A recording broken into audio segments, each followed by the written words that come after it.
పశ్చిమ బెంగాల్లో కొత్త ప్రభుత్వం ముందున్న లక్ష్యాలేంటి, సవాళ్లు ఏంటి? బెంగాల్లో లెఫ్ట్ శకం ముగిసినట్లేనా? దేశ చిత్రపటం నుండి ఎందుకు అదృశ్యమైంది? సిపిఎం, టీఎంసీ నేతలు కాంగ్రెస్కు ప్రత్యామ్నాయం ఎందుకు కాలేకపోయారు? బంగ్లాదేశ్ అరాచక శక్తులకు మమత ఎందుకు ఆశ్రయం ఇచ్చారు? దాని ఫలితాలేంటి? సరిహద్దు సమస్యలతో బెంగాల్ ఎలా ముడివడి ఉంది? ఈశాన్యాన వచ్చే మార్పులు ఏంటి? బెంగాల్ ఫలితాలు ఇతర రాష్ట్రాలపై చూపే ప్రభావం ఏంటి? తెలుగు పాలిటిక్స్ ఎలా మారబోతున్నాయి?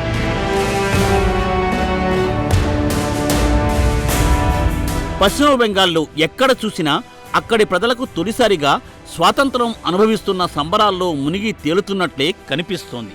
వరుసగా కొన్ని దశాబ్దాల పాటు జైలు శిక్షలు అనుభవించి ఒక్కసారిగా పంజరం నుండి బయటపడిన పక్షుల మాదిరిగా బెంగాల్ ప్రజానీకం ఉత్సాహంతో ఉరకలు వేస్తోంది.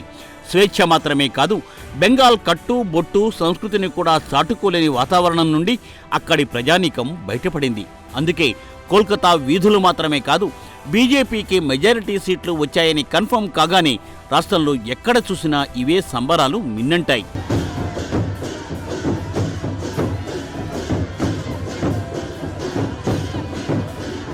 మరోవైపు అటు సువేందు అధికారి ప్రమాణ స్వీకారం ఖాయమైందో లేదో, ఇటు బెంగాల్లో అక్రమంగా ఉంటున్న బంగ్లాదేశీయులు, రోహింగ్యా ముస్లిములు మూటా ముల్లే సర్దుకుని పిల్లా పాపలతో స్వచ్ఛతంగా బోర్డర్ దాటిపోతున్న విజువల్స్ దేశవ్యాప్తంగా వైరల్ అయ్యాయి. లక్షలాది మంది తరలిపోతూ ఉండడం కనిపించింది. సరిహద్దు గేట్లు ఉన్న చోట ఎలాంటి సరిహద్దులు లేని ప్రాంతాల్లోనూ బంగ్లాదేశీలు పెద్ద ఎత్తున తరలిపోవడం అనేక రకాల అభిప్రాయాలకు తావిచ్చింది.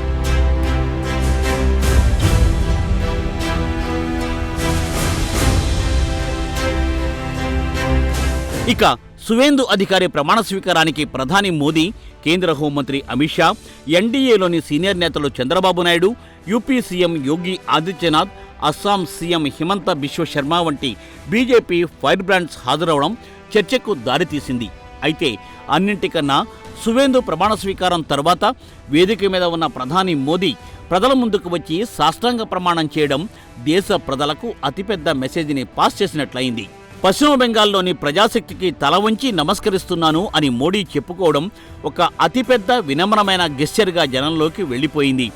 మోడీ నోటి నుండి సాధారణంగా వచ్చే జనతా జనార్దన్ అనే మాటలకు సంపూర్ణమైన భౌతిక విన్యాసంతో తనను తాను సమర్పించుకోవడం ప్రజల దృష్టిని ఆకర్షించింది. అంతేకాదు, మోడీ పూర్తిగా తల వంచిన సందర్భాలు అతి అరుదుగానే చెప్పుకోవాలి. తాను 2014లో తొలిసారిగా ప్రధాని అయ్యాక పార్లమెంటులో అడుగుపెట్టే ముందు మోదీ ఇదే పద్ధతిలో సాష్టాంగ నమస్కారం చేశారు. జనతా జనార్దనుడికి ఆయన ఇచ్చే ప్రయారిటీ ఎలాంటిదో మోడీ ప్రదర్శించే గెస్చర్లోనే ప్రతిఫలిస్తూ ఉంటుంది. 2014లో పార్లమెంటు ముందు మోకరిల్లిన తర్వాత మళ్లీ వెస్ట్ బెంగాల్లో ప్రమాణ స్వీకారోత్సవం సందర్భంలో మళ్లీ అదే పద్ధతిలో మోకరిల్లడం ఈ ఎన్నికలకు ఉండే ప్రాధాన్యతను చెప్పకనే చెబుతోంది.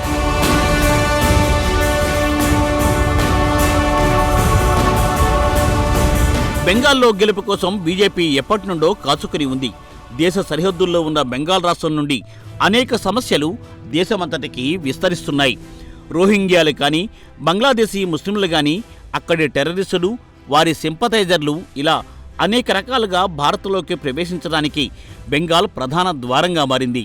నిజానికి బెంగాల్ను అంటుకొని ఉన్న అంతర్జాతీయ సరిహద్దు విషయంలో అప్రమత్తంగా ఉండాలని బీజేపీ కొన్ని దశాబ్దాలుగా హెచ్చరిస్తోంది. స్వాతంత్రం వచ్చిన 1947 నుండి 67 వరకు తొలి 20 ఏళ్లు కాంగ్రెస్ ఏలుబడిలోనే బెంగాల్ సాగింది. దాన్ని రాష్ట్ర పునర్నిర్మాణం జరిగిన కాలంగా పేర్కొంటారు. ఆ తర్వాత 1977 నుండి 2011 వరకు 34 ఏళ్ల పాటు లెఫ్ట్ ప్రభుత్వం పరిపాలించింది. కమ్యూనిస్టులు ప్రపంచంలోనే అత్యంత సుదీర్ఘకాలం పరిపాలించిన సందర్భంగా రికార్డులకు ఎక్కింది ఈ సందర్భం. ఆ తరువాత 2011 నుండి ఈనాటి వరకు 15 ఏళ్ల పాటు మమతా బెనర్జీ పరిపాలించారు. అయితే ఈ 3 ముఖ్యమైన కాలఖండాలలో ఏనాడు కూడా సరిహద్దుల విషయాన్ని ఏ పార్టీ కూడా పట్టించుకోలేదు. కాంగ్రెస్ నేతలు మొదటి నుంచి జాతీయ భద్రత విషయంలో నిర్లక్ష్యంగానే వ్యవహరించారన్న అపవాదు ఉంది. దాన్ని కరెక్షన్ చేసుకునే ప్రయత్నం కూడా ఏఐసిసి ఎప్పుడూ చేయలేదు. ఇక ఎంతో క్రమశిక్షణ, భావజాల నేపథ్యం ఉన్న లెఫ్ట్ పార్టీలు కూడా సరిహద్దులో ఉన్న అత్యంత సున్నితమైన రాష్ట్రంలో దేశ భద్రతపై దృష్టిని సారించలేదు. అదే పంథాను నిన్న మొన్నటిదాకా ఉన్న మమత కూడా ఫాలో అయ్యారు. ఫలితంగా బెంగాల్లో నిదానంగా వేడెక్కిన చొరబాట్ల నిప్పుల కుంపటి ఈవేళ అతి భయంకరమైన దేశ భద్రతా సమస్యగా పరిణమించింది.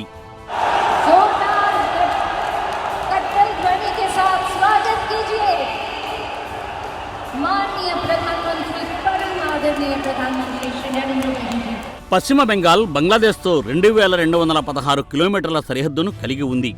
ఇందులో చాలా భాగం నదులు, గ్రామాలు, పొలాలే. నిర్దిష్టమైన సరిహద్దు అనేదే లేదు. ఈజీగా రావచ్చు, పోవచ్చు. లెఫ్ట్ పాలన, అలాగే మమత పాలనలో ఓట్ బ్యాంక్ రాజకీయాల వల్ల చొరబాట్లను ప్రోత్సహించారనే ఆరోపణలు ఉన్నాయి. ఈ ఆరోపణలను అప్పట్లో ఆర్ఎస్ఎస్ చేసేది, కానీ దానికి ఏం మీడియా కానీ కేంద్ర రాష్ట్ర ప్రభుత్వాలు కానీ ఏనాడూ ప్రాధాన్యత ఇవ్వలేదు. బంగ్లాదేశ్లో ఉపాధి అవకాశాలు లేక, జనాభా నియంత్రణ లేక పనుల కోసం వెతుక్కుంటూ పక్కనే ఉన్న బెంగాల్లోకి ఎంటర్ అయ్యారు. అప్పుడున్న లెఫ్ట్ కానీ టీఎంసీ ప్రభుత్వాలు కానీ వారిని శరణార్థులుగా భావించక పూర్తి ఓటు బ్యాంక్గా పరిగణించాయి. వారికి అక్రమంగా రేషన్ కార్డులు, ఓటర్ ఐడీలు ఇచ్చారు. డూప్లికేట్ పత్రాలను కూడా ఒరిజినల్గానే ప్రభుత్వాలు ట్రీట్ చేశాయి. చొరబాటుదారులకు స్థానిక ప్రభుత్వాలు భూములు కూడా ఇచ్చాయని బీజేపీ ఆరోపిస్తుంది.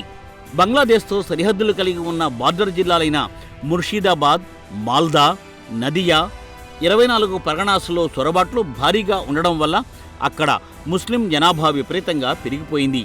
హిందూ జనాభా గణనీయంగా తగ్గిపోతూ వచ్చింది.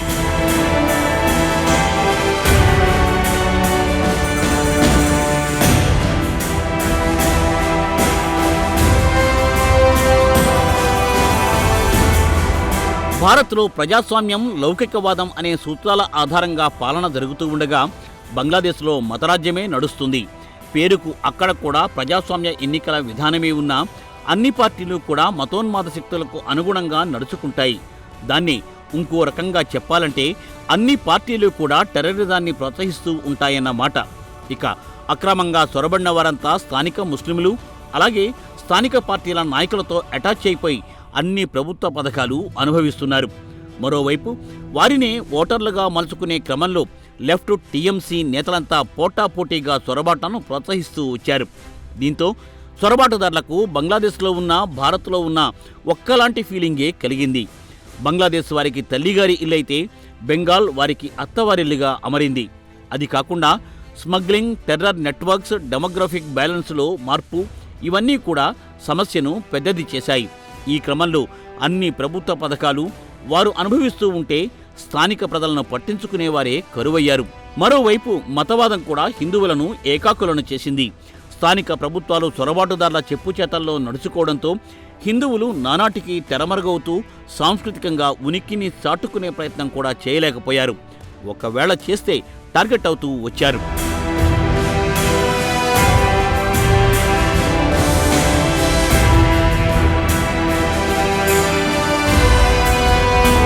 ప్రమాణ స్వీకార కార్యక్రమంలో కేంద్ర మంత్రి అమిత్ షా అదే విషయాన్ని ప్రస్తావించారు. 2014 నుండి 26 వరకు, మరీ ముఖ్యంగా 2021 ఎన్నికల తర్వాత జరిగిన పోస్ట్ పోల్ వైలెన్స్లో వందలాది మంది హిందూ సంఘటన కోసం పనిచేసిన తమ కార్యకర్తలు చనిపోయారని అమిత్ షా భావోద్వేగంగా వ్యాఖ్యానించారు. మొత్తం 321 మంది తమ కార్యకర్తలు బెంగాల్ స్వాతంత్ర్యం కోసం ప్రాణాలు కోల్పోయారని గాద్గదిక స్వరంతో చెప్పారు అమిత్ షా. ఈ హత్యలు కేవలం మమత పాలనలో జరిగినవేనని గమనించాలి. ఇక లెఫ్ట్ పాలనలో ఎంతమంది తమ సంస్కృతి కోసం, సరిహద్దుల రక్షణ కోసం, మతమౌఢ్యానికి వ్యతిరేకంగా పోరాడి అసువులు బాసారో లెక్క తేల్చాల్సి ఉంది. సమస్య తీవ్రతపై పార్లమెంటులో అనేక సందర్భాలలో చర్చ జరిగింది. మమత ప్రభుత్వం సరిహద్దు కోసం భూమిని అలాట్ చేయడం లేదని ఎన్డీఏ ఆరోపిస్తూ ఉంటే అసలు బీఎస్ఎఫ్ జవాన్లే చొరబాటుదారులను దగ్గరుండి భారత్లోకి పంపిస్తున్నారని మమత అభాండం మోపింది.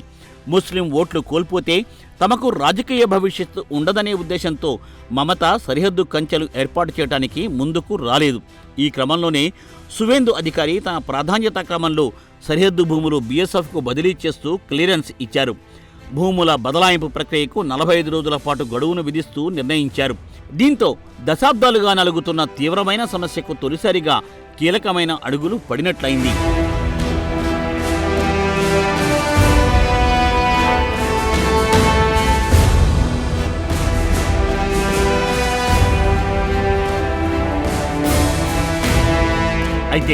సమస్య పరిష్కారంలో రేపొద్దున్న అనేక చిక్కుముళ్లు పడే ప్రమాదం ఉందంటున్నారు. ఎందుకంటే బెంగాల్ ద్వారా ఎంటర్ అయిన చొరబాటుదారులు అక్కడి నుండి జార్ఖండ్, బీహార్, యూపీ, ఉత్తరాఖండ్ వంటి రాష్ట్రాలకు తరలి వెళ్లారు. అంతేకాదు సుదూరాన ఉన్న తెలంగాణ, ఆంధ్రప్రదేశ్ వంటి రాష్ట్రాలకు కూడా వెళ్లిపోయి అక్రమంగా తిష్టవేశారు. సమస్య ఎలాంటి రూపంలోకి మారుతుందో అర్థం చేసుకున్న కేంద్ర ప్రభుత్వం ఎన్నికలకు ముందే ఓటర్ల ప్రక్షాళనకు శ్రీకారం చుట్టింది. బెంగాల్లో దాదాపు 90 లక్షల దాకా తప్పుడు ఓటర్లను తొలగించారు. అటు తమిళనాడులోనూ ఈ ప్రక్రియ జరిగింది. దీంతో ఆ రెండు రాష్ట్రాల్లోనూ ఎన్నికల ఫలితాలు మారిపోయాయి.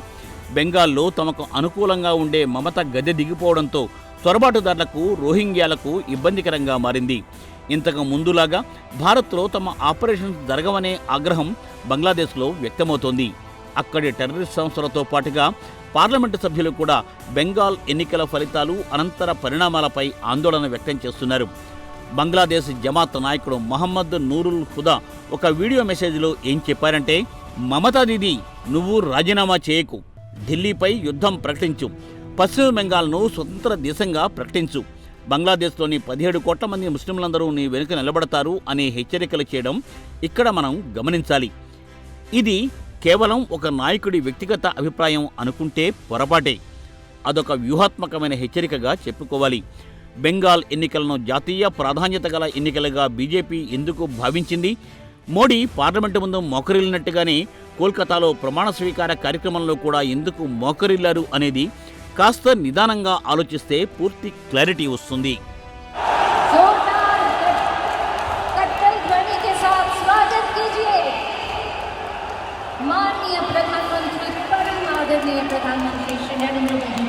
మోడీ సాష్టాంగ నమస్కారం ద్వారా బెంగాల్లో మొదలైన మార్పు ఇకపై దేశమంతటా జరుగుతుందని అర్థం చేసుకోవాలి. తాజాగా తెలంగాణ, ఏపీల్లో జనాభా గణన జరుగుతోంది. ఈ జనాభా గణన ద్వారా ఫేక్ ఓట్స్, డబుల్ ఓట్లు, ఎక్స్పైర్డ్ ఓట్లు డిలీట్ అయిపోతాయి. డిలీషన్ ప్రక్రియ ద్వారా బెంగాల్లో ఎలాంటి మార్పు జరిగిందో తమిళనాడులోనూ అలాంటి మార్పుకే శ్రీకారం చుట్టినట్లయింది. అక్కడ మమత, ఇక్కడ స్టాలిన్ ప్రభుత్వాలు కూలిపోవడం గమనించాలి. బెంగాల్లో సర్ ద్వారా 90 లక్షల ఓట్లు డిలీట్ అయిపోతే తమిళనాడులో 74 లక్షల ఓట్లను తొలగించారు. దీంతో తమిళనాడులో ఓటర్ల సంఖ్య 6.41 కోట్ల నుండి 5.67 కోట్లకు పడిపోయింది. అటు స్టాలిన్ రాజకీయ భవితవ్యం మీద నీలినీడలు కమ్ముకున్నాయి.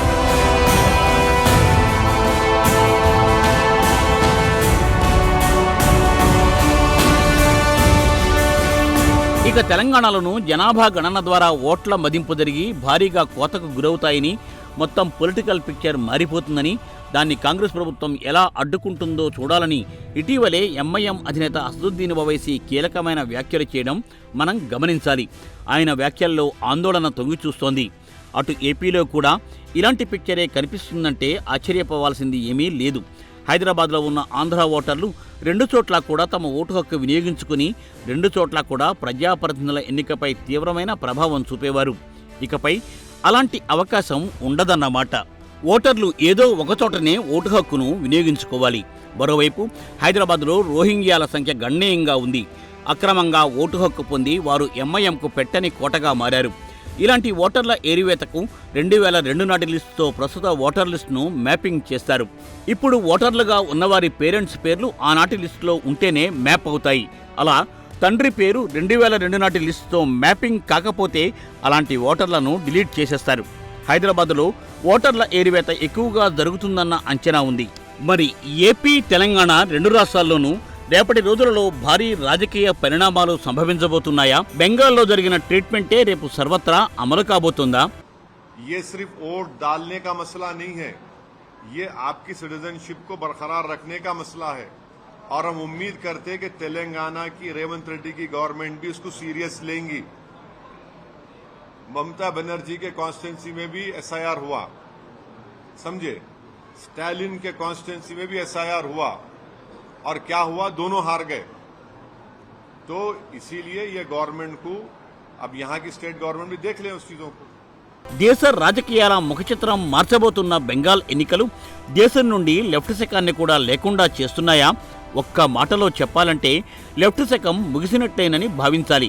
కమ్యూనిజానికి కంచుకోటగా ఒక సైద్ధాంతిక మహాసామ్రాజ్యంగా భావించే లెఫ్టిస్టులకు ఈ ముగింపు ఒక్కసారిగా రాలేదు, దశల వారీగా వచ్చింది. 34 సంవత్సరాలు బెంగాల్ను శాసించిన కమ్యూనిస్టులు 2026లో ఒక్క స్థానానికే పరిమితమయ్యారు. 2006లో లెఫ్ట్ ఫ్రంట్ 235 సీట్లు సాధించింది. అలాంటి కమ్యూనిస్టులకు ఇలాంటి స్థితి వస్తుందని ఆ రోజు ఎవరూ ఊహించలేదు. 2004లో 35 ఎంపీ సీట్లు ఉన్న కమ్యూనిస్టులు 2009లో 15 సీట్లకు పడిపోయారు. 2014లో కేవలం 2 సీట్లు, అలాగే 2019లో ఒక్క సీటు కూడా దక్కించుకోలేకపోయారు. ఇక 2021 అసెంబ్లీ ఎన్నికలలో లెఫ్ట్ ఫ్రంట్ కాంగ్రెస్ మరో ఇస్లామిస్ట్ ఐడియాలజీతో పనిచేసే ఐఎస్ఎఫ్తో కలిసి పోటీ చేసిన ఒక్క స్థానం కూడా గెలవలేదు. అదే సమయంలో 2011లో ఒక్క సీటు కూడా లేని బీజేపీ 2016కు వచ్చేటప్పటికి 3 సీట్లకు రాగలిగింది. ఇక 2021 ఎన్నికలలో 77 సీట్లకు పెరిగింది. ఇప్పుడు 207 సీట్లతో ఒంటరిగా ప్రభుత్వాన్ని ఏర్పాటు చేసింది. లెఫ్ట్ అనే సామ్రాజ్యానికి ప్రత్యామ్నాయంగా ఇప్పుడు కాషాయ సామ్రాజ్యానికి పునాదులు వేయడమే కాకుండా విస్తరించుకుంటోంది కమల దళం.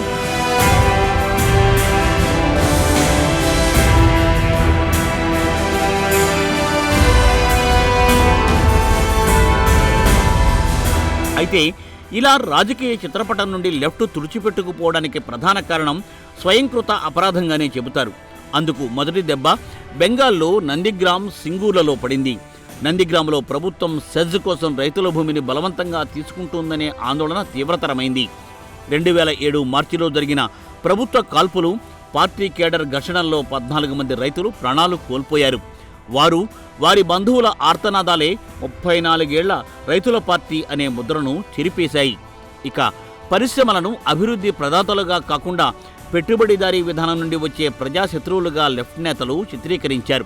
టాటా నానో వివాదమే అందుకు ప్రబల తార్కాణం. ఇలా తయారీ రంగం మొత్తం బెంగాల్ నుండి వెళ్ళిపోయింది. యువత ఉద్యోగాల కోసం బెంగాల్ వదిలి వెళ్ళిపోవాల్సి వచ్చింది.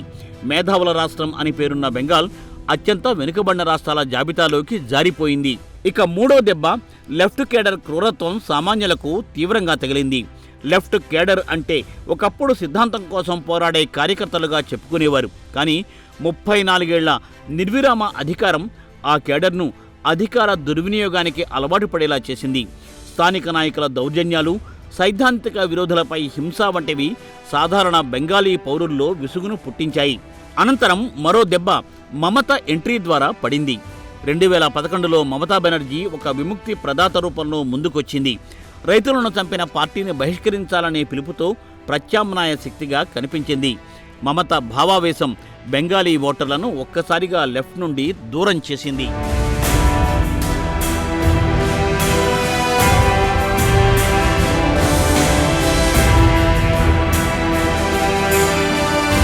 బెంగాల్లో మమతా బెనర్జీ రాకతో సిపిఎం కేడర్కు పవర్ లేకుండా పోయింది.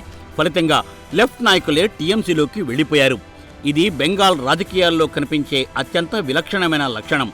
అధికారం పోగానే పార్టీ నాయకులకు రక్షణ పోతుంది, స్థానిక కాంట్రాక్టులు పోతాయి, పంచాయతీ నియంత్రణ పోతుంది, ఆర్థిక ఆధారాలు పోతాయి. అందుకే లెఫ్ట్ పడిపోగానే వేలాది మంది సిపిఎం నాయకులు, బ్లాక్ స్థాయి కార్యకర్తలు టీఎంసీలోకి నేరుగా చేరిపోయారు. నిజానికి ఇదొక రాజకీయ నమ్మక ద్రోహం. కానీ సైద్ధాంతిక భూమికగా చెప్పుకునే బెంగాల్లో పవర్ గేమ్ అనేది అద్భుతమైన వంచనా శిల్పంగా మారిపోయింది. ఇక్కడ రాజకీయ ఉనికి అంటే అధికారంలో ఉన్న పార్టీతో ఉండడమే. ఆ లెఫ్ట్ కేడరే టీఎంసీకి శక్తిని ఇచ్చారు. అదే సమయంలో టీఎంసీలోకి హింస, అధికార దుర్వినియోగం అనే వారసత్వాన్ని కూడా తీసుకొచ్చారు. కాబట్టి మరో అర్థంలో టీఎంసీలోకి అవినీతి, హింస అనేవి లెఫ్ట్ నుండి వారసత్వంగా వచ్చిన పాపాలుగానే చెప్పుకోవాలి.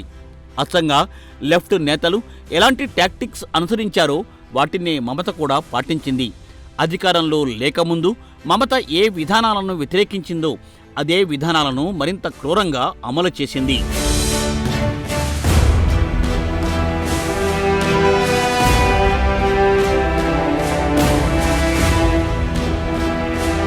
మమత పతనానికి దారితీసిన పలు కీలకమైన తప్పిదాల గురించి కూడా చెప్పుకోవాలి. రాజ్భవన్తో నిరంతరం యుద్ధం అనేది మమత చేసిన ప్రధానమైన పొరపాటు. రాజ్యాంగ హక్కుల కోసం పోరాటం పేరిట గవర్నర్తో పోరాటం చేస్తూ కేంద్రంతో ఘర్షణ తెచ్చుకున్నారు. దీంతో జనంలో ఇది అభివృద్ధి విధానం కాదు, కొట్లాటే ప్రధాన ఎజెండా అనే సంకేతాన్ని పంపింది. ఇక మేనలుడు అభిషేక్కు అత్యధిక అధికారం ఇవ్వడం, ఐపాక్ అనే ఎన్నికల సంస్థకు పార్టీ వ్యవహారాలు అప్పగించడంతో అనుభవజ్ఞులైన సీనియర్ నాయకులు అవమానం ఫీలయ్యారు. మరో కీలకమైన తప్పిదం కట్ మనీ కల్చర్. టీఎంసీ స్థానిక నాయకులు ప్రతి ప్రభుత్వ పనిలోనూ కమిషన్ తీసుకోవడం ఒక వ్యవస్థగా మారిపోయింది. గ్రామీణ జనం ప్రభుత్వ సౌకర్యాల కోసం ముడుపులు చెల్లించవలసిన అవసరం వచ్చింది. అలాగే స్కూల్ టీచర్ నియామకాలలో భారీ అవినీతి చోటు చేసుకోవడంతో సుప్రీంకోర్టు జోక్యం చేసుకోవాల్సి వచ్చింది. ఈ కుంభకోణాలు ప్రభుత్వ ప్రతిష్టను దిగజార్చాయి. అన్నింటికన్నా ప్రధానంగా 2024లో ఆర్జీకర్ మెడికల్ కాలేజీ ఉదంతం గురించి చెప్పుకోవాలి. ఒక డాక్టర్పై అత్యాచారం, హత్య తర్వాత ప్రభుత్వ స్పందన అత్యంత దారుణంగా ఉంది. ఆ ఘటన బెంగాల్ అంతటా చిచ్చు రేపింది. హిందూ సమాజం కూడా ఏకమైంది.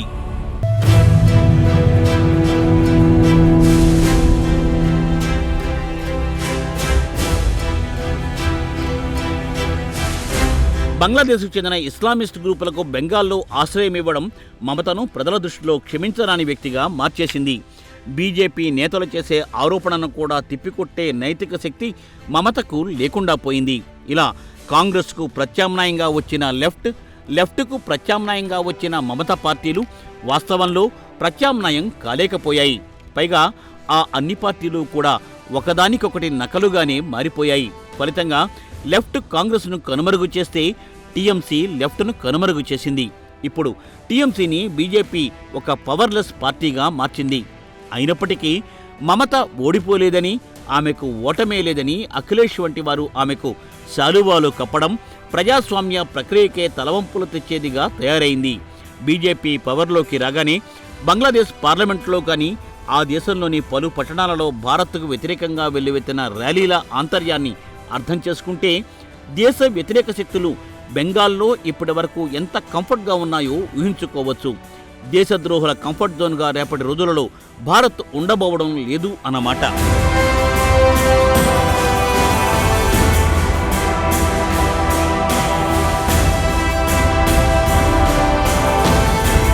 బెంగాల్లో బీజేపీ గెలవడంతో రానున్న రోజులలో 5 కీలకమైన మార్పులను అంచనా వేయవచ్చు. ముఖ్యంగా సరిహద్దు భద్రత కట్టుదిట్టం అవుతుంది. ఇప్పటికే ఆదేశాలు జారీ అయ్యాయి కూడా. బీఎస్ఎఫ్కు భూ బదలాయింపుల ప్రక్రియకు గ్రీన్ సిగ్నల్ ఇచ్చారు. ఇది చొరబాటుదారుల సమస్యకు గట్టి సమాధానమవుతుంది. బంగ్లాదేశ్ ఆధారిత జమాత్ ఉల్ ముజాహిదీన్, హిజ్బుల్ తహ్రీర్ వంటి సంస్థలు బెంగాల్ సరిహద్దు జిల్లాలలో రాడికలైజేషన్ నెట్వర్క్లు నడిపాయని ఎన్ఐఏ దర్యాప్తులో వెల్లడైంది.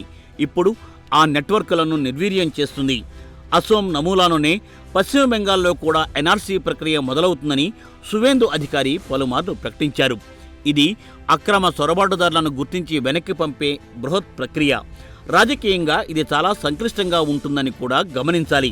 మరోవైపు టీఎంసీ పాలనలో అనేక హిందూ ఆలయాలు ఆక్రమణలకు గురయ్యాయి. చాలా ఆలయాలు మమత ఏలుబడిలో మూసేసి ఉంచారు. వందలాది దేవాలయాలను ఇప్పుడే తెరుస్తున్నారు.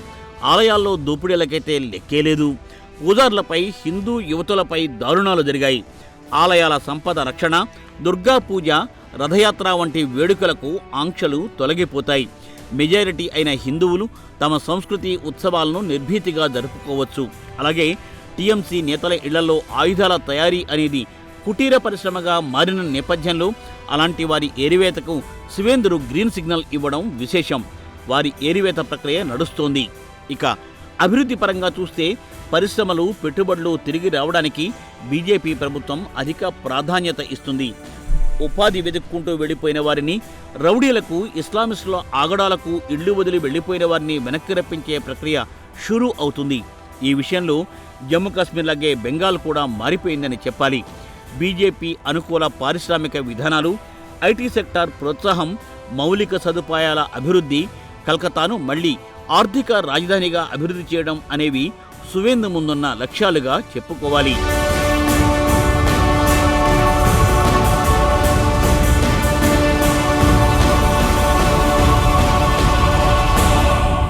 మరో ముఖ్యమైన అంశం సిలిగురి కారిడార్. దీన్నే చికెన్స్ నెక్ అంటారు. ఇది బెంగాల్ ఉత్తర భాగంలో 20 నుండి 22 కిలోమీటర్ల వెడల్పుతో ఉన్న సన్నని భూభాగం.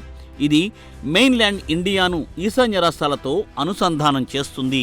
ఇది నేపాల్, భూటాన్, బంగ్లాదేశ్, చైనా సరిహద్దుల మధ్య ఉండడం వల్ల జాతీయ భద్రతకు ఇది అత్యంత సున్నితమైన ప్రాంతంగా పరిగణిస్తారు. అయితే లెఫ్ట్ మమత పాలనలో మత రాజకీయాలు చేయడం వల్ల సరిహద్దు భద్రత ప్రశ్నార్థకంలో పడింది. ఇప్పుడు చికెన్ స్నెక్ వద్ద స్ట్రాటజికల్ సెక్యూరిటీని అమలు చేయబోతోంది మోడీ ప్రభుత్వం. అత్యవసర సమయాలలో లాజిస్టిక్స్ సరఫరాకు, యుద్ధ సమయంలో సైనికుల తరలింపునకు ఉపయోగించుకునేలా చికెన్ స్నెక్ను మల్టీపర్పస్ జోన్గా తీర్చిదిద్దబోతున్నారు.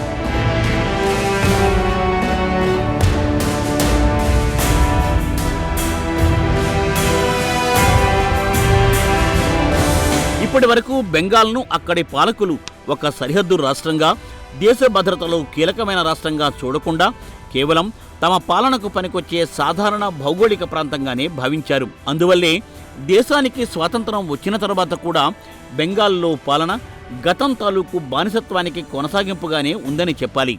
13వ శతాబ్దంలో బెంగాల్ ఢిల్లీ సుల్తానేట్లో భాగమైన తర్వాత మొఘలులు, ఆ తర్వాత బ్రిటిష్ పాలన, తర్వాత కమ్యూనిస్టులు, తర్వాత మమత, ఇలా బెంగాల్ ఒక స్వతంత్ర హిందూ రాజ్యంగా ఉన్నది 700 ఏళ్ల క్రితమే. అంటే దాదాపు 700 ఏళ్ల తర్వాత బెంగాల్లో ఇప్పుడు మళ్లీ సనాతన హిందూ రాజ్యపాలన ముద్రలు పడుతున్నాయని జాతీయవాదులు ఆనందం వ్యక్తం చేస్తున్నారు. వారి ఆనందమే బెంగాల్లో వీధి వీధిన ప్రతి పౌరుని ముఖంలోనూ కనిపిస్తుందంటే అతిశయోక్తి కాదు. 1947లో దేశ విభజన సమయంలో బెంగాల్లో భారీ మత హింస జరిగింది. పాకిస్తాన్లో భాగమైన నేటి బంగ్లాదేశ్ నుండి హిందువులు ప్రాణాలు పోగొట్టుకుంటూ వలస వచ్చారు. ఇప్పుడు ఆ నేలపై బీజేపీ విజయాన్ని నమోదు చేసింది. అందుకే ఇది కేవలం రాజకీయపరమైన గెలుపు కాదని, ఒక అత్యుత్తమమైన భారతీయ సాంస్కృతిక పునరుద్ధరణగా సనాతన ప్రేమికులు అభివర్ణిస్తున్నారు. మరి ఆ గమ్యం చేరుకునే క్రమంలో ఎలాంటి అవాంతరాలు ఎదురవుతాయి, భారత్ ఎలా తిప్పికొడుతుంది, ప్రజలు ఎంత మేరకు దృఢంగా నిలబడతారు అనేది రేపటి రోజులలో తేలిపోతుంది.